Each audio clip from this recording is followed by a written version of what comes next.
everyone, it's Laurie from Cook Scrap Craft, and this is another installment of my Scrapbook and Cards Today inspiration series. I post these videos every other Thursday, so you get at least two, I guess, a month. And if you are a subscriber, you know that. If you haven't yet subscribed to my channel, please consider doing so that you never miss out on these process videos and other scrapbook videos that I do. And I also have a Scrapbook and Cards Today inspiration series playlist so that you can see all of the other process videos that I have done as part of this series. So Scrapbook and Cards Today magazine is a fun magazine. It's all about scrapbooking. It's published 4 times a year. I get my issues through ordering from scrapbook.com. The magazine is usually free, and I love it so much. There's always multiple pages that I've dog-eared, so that's why I decided to start this series, just to kind of show you what things from the magazine were inspiring me, and then how I ended up being inspired by what I liked. So this is the scrap lift that I'm doing today. It was a 2-page layout by Wendy Sue Anderson from the winter 2021 issue, which at the time of this voiceover, it's still out. I think the spring one comes out in March. So Wendy Sue did a Christmas themed 2-page layout, and she used 7 photos. I only had 5, and they were all vertical. There was no variation in the orientation of the photos, and that's fine. So what I decided to do was, just work with that. I knew I wasn't going to have the exact same photo placement layout as she did, but I really liked the placement of the pattern papers. And sometimes that's the hardest part when you're doing a 2-pager, is just trying to figure out how to create the 2 pages and do so with having enough paper and making it extend not just 12 inches across but 24 inches across, because you're doing 2 pages. So anyway, I decided that I was going to, in place of where she had some photos, I was going to use cut-aparts, because I had this paper pad that I got from Michael's in the fall. So they probably don't sell it anymore, but they always have really great hot buy paper pads. And I decided I was going to use a bunch of those papers. I have some solid pink cardstock from a different paper pad, and then some of the papers in this paper pad had cut-aparts. So I'm like, well, that'll be perfect. I'll use some of the cut-aparts. Like the border at the top, the thin strip is like a banner strip that was on one of the pattern papers. So I also think that using cut-aparts, in place of photos, or just using cut-aparts in general, I've really gotten into using them as layering elements behind photos. I know a lot of times cut-aparts are really fun, like messages or designs on them, and you want those to be shown, but they can really make nice layering elements. So anyway, I'm going to do maybe a little bit of both on this page. So I've got the base of my first page done. I always start with the left-hand side. I don't know if there's no right or wrong way to do it. I guess if you do 2-page layouts, do you start with the left-hand side, or do you start with the right-hand side, or do you do both at the same time? See, I always start with one page, the left-hand side first, and if I'm cutting elements that are going to be the same, like the same size, the same placement on both sides of the layout, I cut them all at the same time, and then I set aside those extras for the second page so that I can go back later. Because sometimes I'll cut something and I won't really be paying attention to the size that I'm cutting it to, and then I go to the second page and I'm like, oh wait, I have to measure this. What did I cut this paper at? So it's just a lot easier to do all the cutting in the beginning, and then you can start laying stuff down. So I have, the thin strip of paper. I have a larger section of pattern paper in the middle, and then the cardstock on the bottom, and that's going to be mirrored on the other side as well. Then I took that other piece of pattern paper and I cut it into a banner, which is not on the original layout, the original layout, but that's okay. I thought it would look better as a banner. So now here I'm going through and I'm looking at some of the cut-aparts that are here, trying to figure out which ones might fit. I wanted something that was going to be going horizontal, and this one, I just turned it on its side I think it was supposed to be going vertical, but I just turned it on its side. And then the photos I'm cutting down, and I'm actually backing them with a very old crepe paper, piece of pattern paper that I've had in my stash for a super long time. It's actually a bunch of recipes. You've seen me use the paper in another process video that I did recently. So it's got recipes on it, but it's like a cream colored pattern, and some of the the other pattern papers that I chose from the Recollections paper pad also have like this cream color in it. So I'm cutting the border, the matting, so tight that you can't tell what it is. You can just see the cream color behind the photos, and so that's what I want. So I don't care that the pattern doesn't make any sense, because you can't really tell what the pattern is from here. So now I need to figure out the placement of the photos. There are 4 photos on the first page, the original layout. So I'm doing 3 photos plus the cut apart. And once I get all of this stuff stuck down, and I am using my double-sided Scotch tape because I still have some, and once I run out of that, I'll go back to ordering my double-sided adhesive squares. But I'm using my double-sided Scotch tape just to stick everything down, and now I'm thinking in terms of embellishments. You can see I have a whole stack of embellishments there off to the side. I pulled some things that I've been working with recently. I pulled some things that were old. Right now I'm looking for some alpha stickers because I want the title to be well, first I'm thinking I am an artist, because these are all photos of my kid's schoolwork that she did when I went to back to school night. I got to take photos of some of the work that is hanging up in the school hallway. I hadn't seen any of it before, and I took photos so that I could show my husband, who was still at home, because only one parent could go to back to school night due to COVID.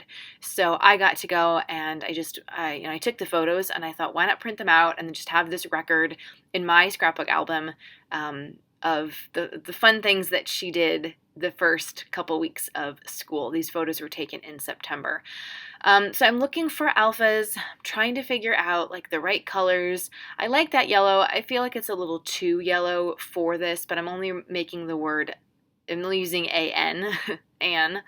So it's not really going to be that big of a deal. And then I will go and try to find the word artist through some other alphas. But first, I need to get the I Am down, and that's from the Simple Stories I Am collection. That was a freebie that I got from Peacecraft Love, which was super nice. I'm really excited that I have those chipboard stickers to work with again, and they seem to be the perfect fit for these pattern papers that I was using. And then from my stash, I had purchased these a really long time ago. They're little mini clothespins, and I think I got them at Walmart. I somewhere in like the crafting aisle. I don't know. It must have been the crafting aisle, but I know it was Walmart. So I have a whole bag of these things, and I thought, wouldn't it be fun to use them as though the clothespins are hanging up this artwork? So I'm going to lay them flat on their side. They don't really work that well as real clothespins, and since I'd already gotten adhesive on the back of the photos, they weren't gonna work that well. So I'm going to use glue dots to stick them down, and then they're going to be on their side, but you get the idea, because of what they are. And then I've got that flower bit down there at the bottom, and I need something else. It feels like I need something else to go along with it. So I've cut out one of the cut aparts from the paper pad, and I can't read what it says. Choose your moments, or cherish your moments, something like that. I don't know. But I like it. I like the gold foiling that's in this paper pad. It's such a nice touch. And that's not something that I like work with that often, papers that have that gold foiling. But I am, the I Am mimics the gold foiling in the paper. There I found some pink fresh alpha stickers to make the word artist. And then I have another cluster up at the top with some, I don't know, could be pink fresh. It's like a stack of books. I was like, school stack of books, that works. It was from a fall Best of Both Worlds kit. And then I've got some Your Next stamp enamel dots that are super glittery and pretty. And now I'm getting ready to do my second page. And I always have the original layout handy to reference, and especially when I'm trying to like get the base placement of the pattern papers. But there does come a point where, even though I have it out, I don't always reference it, and then I kind of just start doing my own thing. So, and and that's okay. You know, the title, she's got her title at the very top of the left-hand page. Mine is, above a photo, but it's a little bit lower. It's in where you could have done some journaling. Yeah, so just change it up, and that's okay. It's all about just being inspired. That's what a scrap lift is. You can be as literal with it as you need to be. So here I'm just getting all the pieces for the second page ready, and it's going to be pretty much a mirror image. I noticed after I had already cut the second banner piece of pattern paper that in Wendy Sue's layout, her second page, it uses the same pattern paper, but she uses a different size and she has the placement differently. So it's not exactly a mirror image. So see, I've got that pattern paper there that I'm going to be cutting into a banner. Hers actually goes like straight in the middle, and it's probably, I want to say 10 and a half, maybe 10 and a half long. And then it goes like from top to bottom, whereas mine, I was keeping it the same size as what was on the left-hand page. And I do like the way she did that because you're drawing the same pattern paper. It's the same thing, but it's just a little bit different. So I thought that was really interesting and definitely something that I would want to play around with a little bit if I scrap lift this again. And obviously, I like the placement of her photos and everything. So there's a lot of inspiration in this one. There's a lot to take from it to use on multiple layouts. I sometimes feel like maybe I'll scrap lift something and then I never go back and do it again. But really, there's so many different ways to scrap lift one page. You could do it in so many different ways. And I kind of showed you that. I think it was back in December, November or something when I did a one sketch 4 ways series or a video. I think I just did a video. I would like to do that again. I just keep forgetting. But because I think it's really fun just to see like different ways that you can be inspired by one layout or one sketch. So let me know in the comments if that's something that you definitely want to see, and I will try to plan a little bit better to get that done. I have a lot on my scrappy goals list, and participating in challenges was definitely one of them. And it just so happened that January there were like a lot of challenges going on that I wanted to participate in, and I was running out of pictures to print, so I need to like take stock of what I have and really plan something out. But I really enjoyed doing like fun little series like that. I have using circles on Scrapbook Layout series. I feel like I did another one and I can't recall what it was, but I have playlists. Go look at my playlists. So again, I'm backing the photos on this side with the rest of that crepe paper, cream colored pattern paper.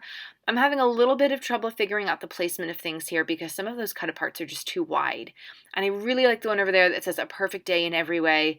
It's the right size. I think it's about 4x6. It's just so pretty with the gold foiling, but like, I can't get the placement right, and that's tricky, especially when your photos are like all weird sizes. Obviously, I'm not working with straight 4x6 photos. They're not all the same orientation here because now I've cut that one photo down, so it's wider and more horizontal than it is vertical. So I found a stacked trio of 3 cut aparts, and I'm like, all right, I'll just put those on top, right? And then the thing in the middle, I was thinking of like building it up a little bit by making an embellishment cluster. And then I'm like, no, that's where I'm going to do my journaling because that makes sense. It's a journaling spot. So I'm going to put my journaling there, and then I'm going to build my clusters elsewhere. So this actually took a long time, this layout, and that's partly because it's a 2-page layout, and also partly just because I was messing around with the placement of everything. It did take a long time to figure out where everything should go, but you can see that I also brought those clothespins over onto this side as well, and I'm going to bring a lot of the same elements from the first side onto the second side. That's a great way to, just tie things together. Now I'm making a little thingy. I don't know what to call them, little tabs, because at the top of Wendy's page, she has these like little banner things that she stuck on top of a cut apart, and I didn't have little banner things, but I'm like, I can just take these strips and I can cut them down and make them look like little tabs. So that's what I'm going to do. And then I'm bringing in, unfortunately, the Pink Fresh Alphas didn't have numbers, but see, Wendy Sue's layout had the year on it, right, where I'm kind of placing my year. So I I went back to the Pink Fresh Alphas that I had used for the title, and it's all letters. There are no numbers. So I went to my Simple Stories Color Vibes sticker book, and I found a similar navy blue color, and I'm going to put, I already put the year down just as a visual reminder of when these photos were taken. So now I'm just sticking down those clothespins with some glue. And I'm going to again, fiddling with the placement of all these things. I've got that really cool Simple Stories chipboard camera sticker that I do add extra. I have been adding extra adhesive to the back of those things because they don't stick very well. And then it's a little journal die cut. And I want to say it might have been from like Bungalow Lane or something. It was, again, another fall embellishment thing. So I'm putting that up there with some of those enamel dots, and then I'm bringing the camera over by 2021 because I felt like there needed something to be in that space right after the numbers. It just looked kind of weird, without it. And now I'm going to stick some other things down, stick those little tappies down. And we are coming to a close on this layout. I'm trying to think if there's anything else specific that I wanted to tell you guys about it that I haven't told you already. So the banner piece, the big banner piece in the background, I was so focused on finding the placement for everything that I forgot to ink it with black ink as I had done everything else. So I already stuck everything down on it, and I went, oh my gosh, I didn't adhere this piece. I tucked it behind the pattern paper and just totally forgot about it. So try not to forget those kinds of things. It happens though in scrapbooking. We get so caught up in what we're doing, and we want to move on, especially when we find something that we like. So yeah, it's just kind of an oversight. I did try to go back after filming this to add some of that black ink, but I was like, I'm not gonna peel everything off just to make it even, so whatever. But yeah, there's my journaling where I told you I was going to put it. I haven't put the exact date yet because I need to go back and find out when back to school night really was. But I have space there for it, and this is going to go in my daughter's school scrapbooks. So anything that has to do with the school year is going to go in there. So yeah, I just have to kind of like figure out some extra placement of some embellishments. Please let me know if you have any questions about the products that I'm using, the techniques that I'm doing, any questions at all, or just say hi down below in the comments. I would love to connect with you guys there. Of course, I also have all of my social media links down below in the description box. I would love to connect with you guys there too. It's so fun to have this scrapbook community both on YouTube and on Instagram and wherever. I love connecting with other crafty people, and I've met some really great mostly women. There is at least one male scrapbooker that I know. His name's Scrappy Adam, and he has a YouTube channel. Check him out because like the stuff he does, I'm like, what? Why did I not think of that? He's really, really good. And he's in the UK, so you get to listen to him talk in a British accent the whole time, which is something that I've thought about doing before, but I thought people might get annoyed if I did it because I'm not actually British. So I'll stop now. And this video is going to stop real soon. But see, again, I'm like fussing around with the placement of things. I put those enamel dots down and then I do move them off camera. I'll see if you can get it in the close-ups here. Anyway, thanks so much for watching, you guys, and I'll see you next time. Happy scrapping!